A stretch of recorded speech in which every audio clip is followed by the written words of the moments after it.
മലയാളത്തിൻ്റെ മറ്റൊരു ക്ലാസ്സിലേക്ക് സ്വാഗതം. ഋതുയോഗത്തിൻ്റെ പാഠവിശകലനത്തിലേക്ക് പോകാം. സന്ദർഭം നിങ്ങൾ ഓർക്കുന്നുണ്ടോ? ദുഷ്യന്തന് ഈ കുഞ്ഞ് ആരാണെന്ന് അറിയില്ല. പക്ഷേ ഇവനെ കണ്ടപ്പോൾ അദ്ദേഹത്തിന് ഉത്ര നിർവിശേഷമായൊരു സ്നേഹം തോന്നുന്നുണ്ട്. ഇത് മകനാണോ അല്ലെങ്കിൽ ആയിരുന്നെങ്കിൽ എന്ന് ഒരു വേള അദ്ദേഹം ആഗ്രഹിക്കുന്നുണ്ട്. ഇത് മകനാണ് എന്ന് പറഞ്ഞല്ല കവി നമ്മളോട് സർവ്വധമനനെ അവതരിപ്പിക്കുന്നത്. എന്നിട്ടോ രാജാവ് അനുക്രമമായി ഇത് തൻ്റെ മകനാണോ എന്നൊരു സംശയത്തിലേക്ക് എത്തിച്ചേരത്തക്ക വിധം നാടകീയ മുഹൂർത്തങ്ങൾ ധാരാളമായി ഈ രംഗത്ത് 7-ാം അംഗത്തിൽ അദ്ദേഹം ഉൾച്ചേർത്തിരിക്കുന്നു. രാജാവ് പിന്നീട് പറയുകയാണ്, ഈ ദുസ്സാമർത്ഥ്യകാരൻ കുട്ടിയോട് എനിക്ക് എന്തെന്നില്ലാത്ത സ്നേഹം തോന്നുന്നു. പല്ലിൻമുട്ടുകൾ ഹേതുവെന്നിയെ ചിരിച്ചൽപ്പം തെളിച്ചും രസിച്ചുല്ലാസത്തോടു ചൊല്ലിയും ചില വചസ് അവ്യക്തമുക്താക്ഷരം അംഗത്തിൽ കുതുകത്തോടേറിയമരും ബാലന്റെ പൂമേനിയിൽ തങ്കും പങ്കമണിഞ്ഞിടുന്നു സുഹൃതം ചെയ്തോരു ധന്യം ജനം. പല്ലിൻമുട്ടുകൾ ഹേതുവെന്നയെ ചിരിച്ച് അല്പം തെളിച്ച് രസിച്ച് ഉല്ലാസത്തോട് ചൊല്ലിയും ചില വചസ് അവ്യക്തമുക്താക്ഷരം അംഗത്തിങ്കൽ കുതുകത്തോടേറിയമരും ബാലന്റെ പൂമേനിമേൽ തങ്കും പങ്കമണിഞ്ഞിടുന്നു സുഹൃതം ചെയ്തോരു ധന്യം ജനം. എന്താണ് ഈ വരികൾ സൂചിപ്പിക്കുന്നതെന്ന് നോക്കാം. കൊച്ചുകുട്ടികൾ കളിച്ച് തിമിർത്ത് വരുമ്പോൾ അവരുടെ മേലാകെ പൊടിയാകും.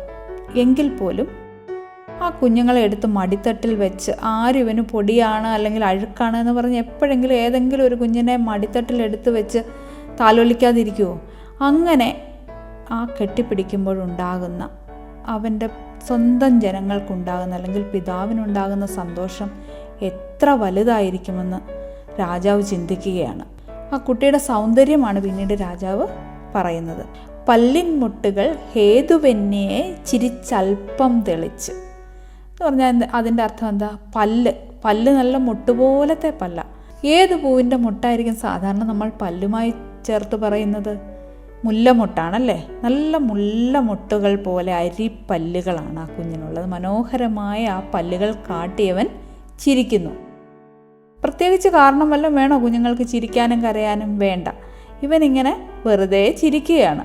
ആ ചിരിയുടെ ഒരു മനോഹാരിത ഏതൊരു മനുഷ്യനെയും വളരെയധികം ആകർഷിക്കുന്നതാണല്ലോ എന്ന് ദുഷ്യന്തൻ ഓർക്കുകയാണ്. ഇവൻ തൻ്റെ മകനാണെന്ന് ദുഷ്യന്തൻ തിരിച്ചറിയുന്നില്ല. എങ്കിൽ പോലും എത്ര മനോഹരമാണ് ഈ കുഞ്ഞിൻ്റെ നിഷ്കളങ്കമായ ചിരിയെന്ന് അദ്ദേഹം വിചാരിക്കുന്നു. പിന്നെ അവ്യക്തമായ ചില മുഗ്ധാക്ഷരങ്ങൾ അവൻ ചൊല്ലുന്നുണ്ട്. മുഗ്ധം എന്ന വാക്ക് നിങ്ങൾ കേട്ടിട്ടുണ്ടോ?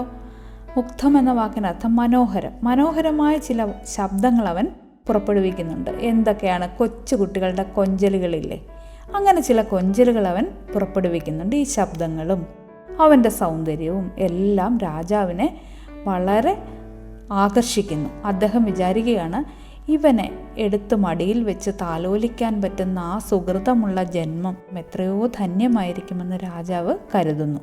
താപസി പറയുകയാണ്, ആകട്ടെ ഇവൻ എന്നെ കൂട്ടാക്കുന്നില്ല, ഇരുപുറവും തിരിഞ്ഞു നോക്കിയിട്ട്. അപ്പോൾ താപസി ഇങ്ങനെ പറയുകയാണ്, ആകട്ടെ ഇവൻ എന്നെ കൂട്ടാക്കുന്നില്ല, ഇവൻ എന്നെ ശ്രദ്ധിക്കുന്നുമില്ല, അനുസരിക്കുന്നുമില്ല. അപ്പോൾ ഇങ്ങനെ ഒരു സഹായത്തിന് വേണ്ടി താപസി ചുറ്റും നോക്കുകയാണ്. അപ്പോഴാണ് ദൂരെ മരച്ചുവട്ടിലിരിക്കുന്ന രാജാവിനെ കാണുന്നത്. അപ്പോൾ താപസി അദ്ദേഹത്തെ വിളിക്കുന്നു. എന്താണ് വിളിക്കുന്നത്? ആരാ അവിടെ ഋഷികുമാരന്മാരുള്ളത്? രാജാവിനെ കണ്ടിട്ട്. ഭദ്ര, ഇങ്ങോട്ട് വരണേ, ഇതാ ഇവൻ കളിയായിട്ട് സിംഹക്കുട്ടിയെ മുറുക്കി പിടിച്ച് വലിച്ചുപദ്രവിക്കുന്നു, ഒന്ന് വിടിയിക്കണേ. വളരെ ഒരു സഹായമാണ് ചോദിക്കുന്നത്. ഇവനെന്തേ ഈ സിംഹക്കുട്ടിയെ വല്ലാതെ ഉപദ്രവിക്കുന്നു, ഒന്ന് വിടിയിക്കണേ. അപ്പോൾ രാജാവ് വളരെ സന്തോഷവാനായി. അങ്ങോട്ടൊന്ന് കയറി ചെല്ലാനൊരു കാര്യം നോക്കിയാണ് രാജാവ് ഇരിക്കുന്നത്. ഈ കുഞ്ഞിനെ ഒന്ന് തൊടാനും ഒന്ന് കളിപ്പിക്കാനുമുള്ള രാജാവിൻ്റെ ആഗ്രഹം അപ്പോൾ സാധിച്ചു. രാജാവിനെ താപസി വിളിക്കുകയാണ്, ഇങ്ങോട്ടൊന്ന് വന്ന് ഈ സിംഹക്കുട്ടിയുടെ പിടുത്തം ഒന്ന് വിടുവിക്കണേ എന്ന് പറയുന്നു.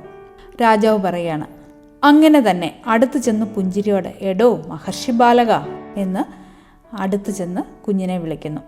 തെറി കാട്ടി ആശ്രമ വിരുദ്ധ വൃത്തി നീ ചെറുപാമ്പു ചന്ദനമരത്തിനെന്ന പോൽ വെറുതെ വിശുദ്ധതര സത്വസൗമ്യമാം പിറവിക്ക് ദോഷമുളവാക്കി വയ്ക്കൊല. തെറി കാട്ടി ആശ്രമവിരുദ്ധ വൃത്തി നീ ചെറുപാമ്പ് ചന്ദനമരത്തിനെന്ന പോൽ വെറുതെ വിശുദ്ധ രസ സത്വ സൗമ്യമാം പിറവിക്ക് ദോഷം ഉളവാക്കി വയ്ക്കൊല എന്നാണ് രാജാവ് കുഞ്ഞിനോട് പറയുന്നത്. എന്താണ് അങ്ങനെ പറയാൻ കാരണം? ഇവിടെ എന്താണ് ചന്ദനമരം എന്ന് നിങ്ങൾ കേട്ടിട്ടില്ലേ? കണ്ടിട്ടുണ്ടോ ചന്ദനമരം? ചന്ദനമരത്തിന് നല്ല ചന്ദനമെന്ന് കേൾക്കുമ്പോൾ തന്നെ നല്ല മണമാണ് നമ്മുടെ മനസ്സിലേക്ക് വരുന്നത് അല്ലേ? ചന്ദനമരത്തിന് നല്ല സുഗന്ധമുണ്ട്, തണുപ്പുണ്ട്. വളരെ ശ്രേഷ്ഠമായ ഒരു മരമാണ് ചന്ദനം. ഈ ചന്ദനമരത്തിൽ പാമ്പ് ചുറ്റിയാലത്തെ അവസ്ഥയൊന്ന് ഓർത്ത് നോക്കൂ. അതായത് പാമ്പെന്ന് പറയുന്നത് നമുക്ക് പേടിയും അറപ്പും ഒക്കെ ഉള്ളൊരു ജീവിയാണ്. അത് ചന്ദനമരത്തിൽ ചുറ്റിയാൽ ചന്ദനത്തിൻ്റെ ആ ഒരു ഉത്കൃഷ്ടത നഷ്ടപ്പെടും. അതുകൊണ്ടാണ് അങ്ങനെ ഒരു ഉപമ. ഇത് ഒരു ഉപമയാണ് കേട്ടോ. ഉപമ എന്നൊരു വാക്ക് നമ്മൾ നേരത്തെ 1ാമത്തെ ക്ലാസ്സിൽ ഉപമ കാളിദാസസ്യ എന്ന് പഠിച്ചിട്ടുണ്ട്. കാളിദാസിന് ഏറ്റവും ഇഷ്ടമുള്ളതും ഏറ്റവും നന്നായി അവതരിപ്പിക്കുകയും ചെയ്ത ഒരു അലങ്കാരമാണ് ഉപമ. ഇവിടെ ഈ കുഞ്ഞിൻ്റെ സ്വഭാവത്തോട് ചന്ദനമരത്തിൽ പാമ്പ് കയറിയതുപോലെ എന്നൊരു ഉപമയോട് ചേർത്ത് വച്ചിരിക്കുകയാണ് കാളിദാസൻ ചെയ്തിരിക്കുന്നത്. തെറി കാട്ടി ആശ്രമ വിരുദ്ധ വൃത്തി നീ എന്ന് കാളിദാസൻ പറഞ്ഞിട്ടുണ്ട്. തെറി എന്ന വാക്കിൻ്റെ അർത്ഥം ഇവിടെ പറഞ്ഞിരിക്കുന്നത് കുസൃതി എന്ന അർത്ഥത്തിൽ. അപ്പോൾ നീ കുസൃതി കാണിച്ച ആശ്രമവിരുദ്ധമായിട്ട്, ഒരു ആശ്രമത്തിനൊരു ശാന്തതയും സൗമ്യതയും അവിടുത്തെ കുസൃതികൾക്ക് പോലും ആശ്രമത്തിൻ്റെതായ ഒരു സ്വഭാവമുണ്ട്. ഇവിടെ ഈ കുട്ടി കാണിക്കുന്ന കുസൃതി അങ്ങേയറ്റമുള്ള ഒരു കുസൃതിയാണ്. ഒരു സിംഹബാലനുമായിട്ട് കളിക്കാൻ ശ്രമിക്കുന്ന കുഞ്ഞിനെയാണ് നമ്മൾ കാണുന്നത്. ഇങ്ങനെയുള്ള കുസൃതികൾ കാണിച്ച് ഈ ആശ്രമത്തിൻ്റെ സ്വഭാവത്തിന് ഉതകാത്ത രീതിയിലുള്ള പ്രവർത്തനങ്ങൾ നീ ചെയ്യുന്നത് എന്താണ്? എന്നിട്ടൊരു മനോഹരമായ ഉപമ അവിടെ ചേർത്ത് വെച്ചിരിക്കുന്നു. അതാണ് ചന്ദനമരത്തിൽ പാമ്പ് പിണഞ്ഞിരിക്കുന്നത് പോലെ, ചന്ദനത്തിൻ്റെ വിശുദ്ധി നഷ്ടപ്പെടുത്തിയിരിക്കുന്നത് പോലെ എന്ന് പറയുന്നത്. വെറുതെ വിശുദ്ധതര സത്വസൗമ്യമാം പിറവിക്ക്. നീ ഒരു മഹർഷി ബാലനല്ലേ? അപ്പോൾ ആ മഹർഷി ബാലന് ഒരു പിറവിക്ക് തന്നെ ഒരു ശാന്തതയുണ്ട്. ആ പിറവിയുടെ ശാന്തത പോലും നീ നഷ്ടമാക്കുന്ന രീതിയിലുള്ള പ്രവർത്തനങ്ങളാണല്ലോ കുഞ്ഞെ ചെയ്യുന്നത് എന്നാണ് രാജാവ് ചോദിക്കുന്നത്. ഇത് കേട്ട് താപസി പറയുകയാണ്, ഭദ്ര, ഇവൻ മഹർഷി ബാലനല്ല. അപ്പോൾ രാജാവ്, അത് ഇവൻ്റെ ആകൃതിക്ക് ചേർന്ന പ്രകൃതി കൊണ്ട് തന്നെ അറിയാം. സ്ഥലഭേദം കൊണ്ട് ഞാൻ ശങ്കിച്ചു പോയതാണ്.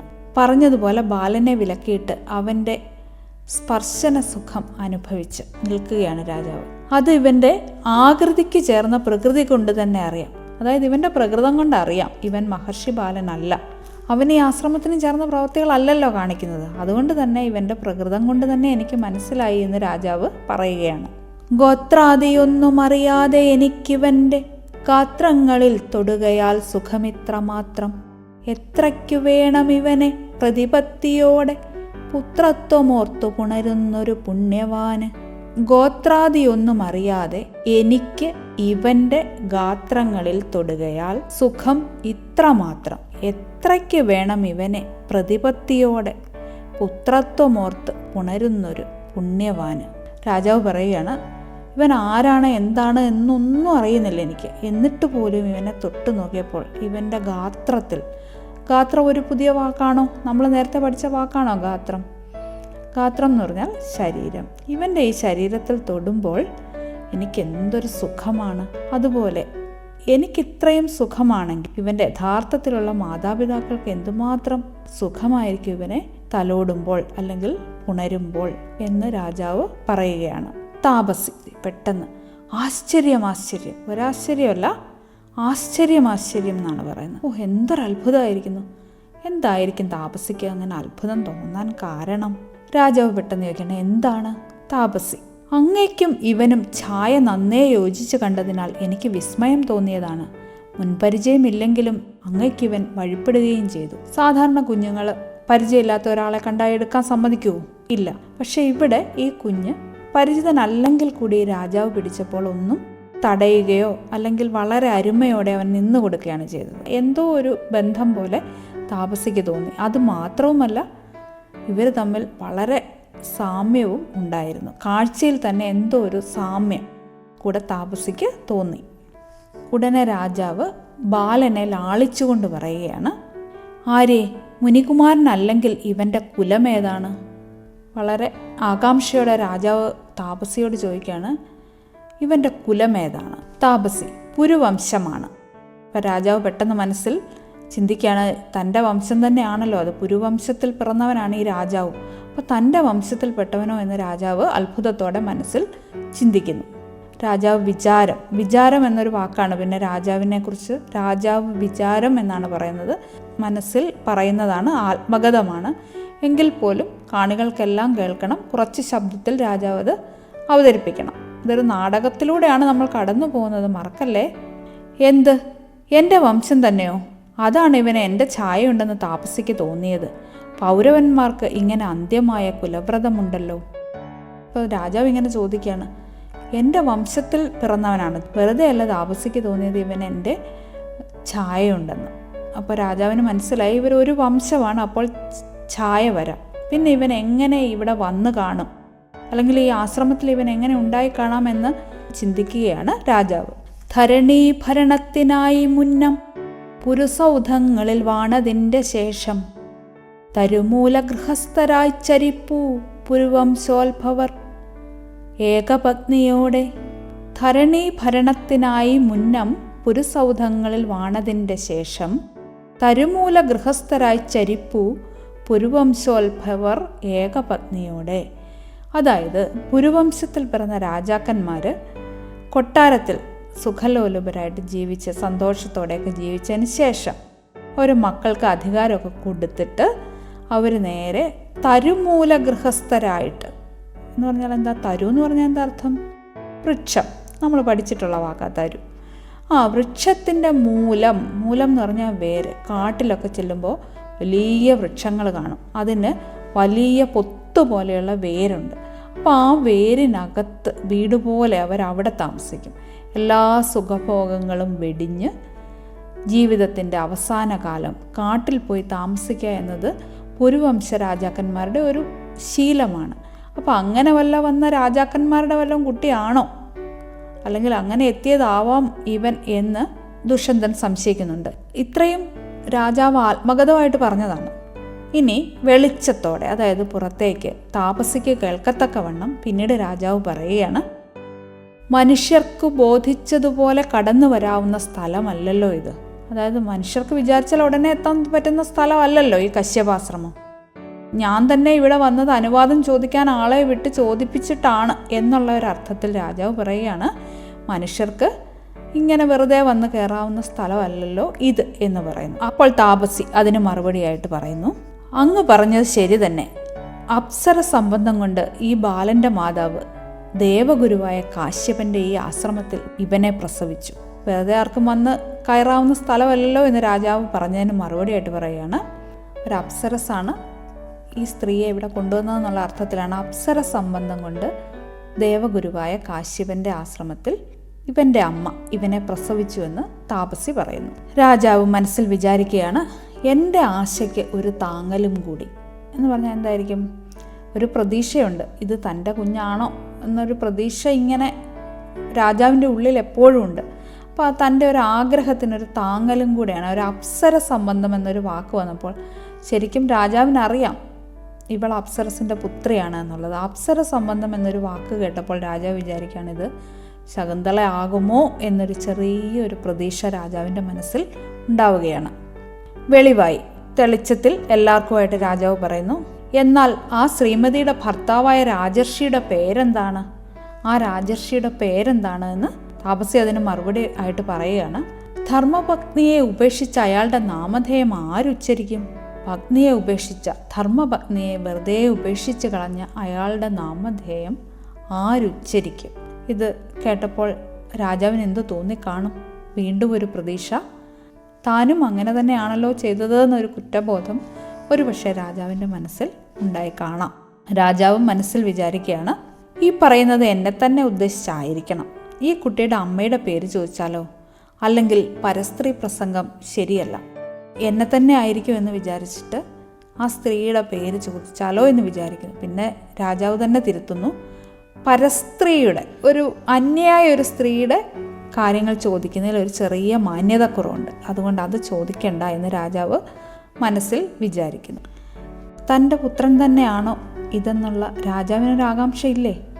അതുപോലെ ഒരാകാംക്ഷ നിങ്ങൾക്കുമില്ലേ? നമുക്കത് അടുത്ത ക്ലാസ്സിൽ ഇതിൻ്റെ ബാക്കി ഭാഗം പഠിക്കാം. അടുത്ത ക്ലാസ്സിൽ നമുക്ക് വീണ്ടും കാണാം. നന്ദി.